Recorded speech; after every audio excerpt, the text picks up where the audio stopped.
स्वर्गलोक, जहां देवगण अपनी अलौकिक शक्तियों और सुखों का आनंद लेते थे, वहां देवराज इंद्र का दरबार सदा ही उल्लास और आनंद से गूंजता था।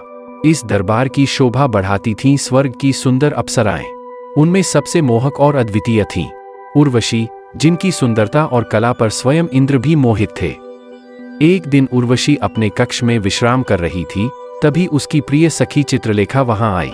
मुस्कुराते हुए उसने कहा, सखी, सुना है कि पृथ्वीलोक का राजा पुरुरवा अत्यंत सुंदर और वीर है। उनकी प्रशंसा स्वर्ग में भी हो रही है। उर्वशी ने हल्की मुस्कान के साथ उत्तर दिया, हाँ, मैंने भी सुना है। वे देवताओं के मित्र हैं और उन्होंने देवासुर संग्राम में हमारी सहायता की थी। चित्रलेखा ने शरारती अंदाज में कहा, तो क्यों न हम पृथ्वीलोक चलकर देखें कि यह राजा कैसा है।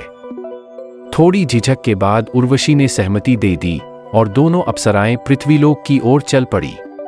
पृथ्वी पर पहुंचकर उन्होंने देखा कि राजा पुरुरवा अपने उद्यान में टहल रहे थे। उनका तेजस्वी व्यक्तित्व और सौम्यता देखकर उर्वशी मंत्रमुग्ध हो गई। चित्रलेखा ने मुस्कुराते हुए कहा, सखी, लगता है तुम्हारा हृदय इस मानव पर आ गया है।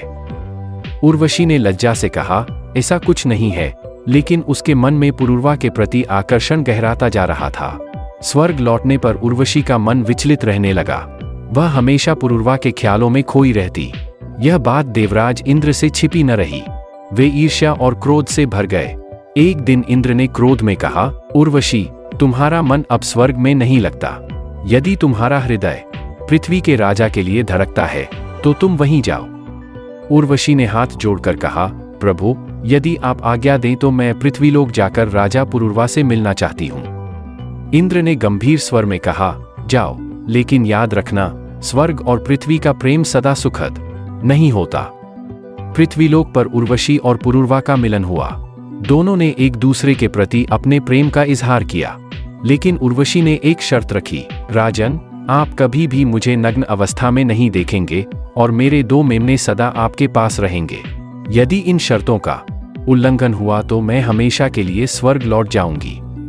पुरुरवा ने सहर्ष यह शर्त मान ली। उनका प्रेम दिन ब दिन गहराता गया। इधर स्वर्ग में इंद्र उर्वशी को पृथ्वी पर देखकर व्यथित थे। उन्होंने गंधर्वों को भेजकर योजना बनाई। एक रात गंधर्वों ने उर्वशी के मेमनों का अपहरण कर लिया। मेमनों की आवाज सुनकर उर्वशी चिल्लाई, राजन, मेरे मेमनों को बचाइए। पुरुरवा घबराकर बिना वस्त्रों के दौड़े। जैसे ही उर्वशी ने उन्हें इस अवस्था में देखा, शर्त टूट गई। उर्वशी ने आंसुओं के साथ कहा, राजन, अब मैं स्वर्ग लौट रही हूँ। यह हमारे प्रेम का अंत है। पुरुरवा ने रोते हुए उन्हें रोकने का प्रयास किया, लेकिन नियति को कौन बदल सकता है। उर्वशी स्वर्ग लौट गई और पुरुरवा पृथ्वी पर अकेले रह गए। उनका प्रेम अधूरा रह गया, लेकिन इस कहानी ने यह सिखाया कि प्रेम में त्याग और समर्पण आवश्यक है। अगर आप इसी तरह के स्टोरी देखना पसंद करते हैं तो वीडियो को लाइक करके चैनल को सब्सक्राइब कर लें।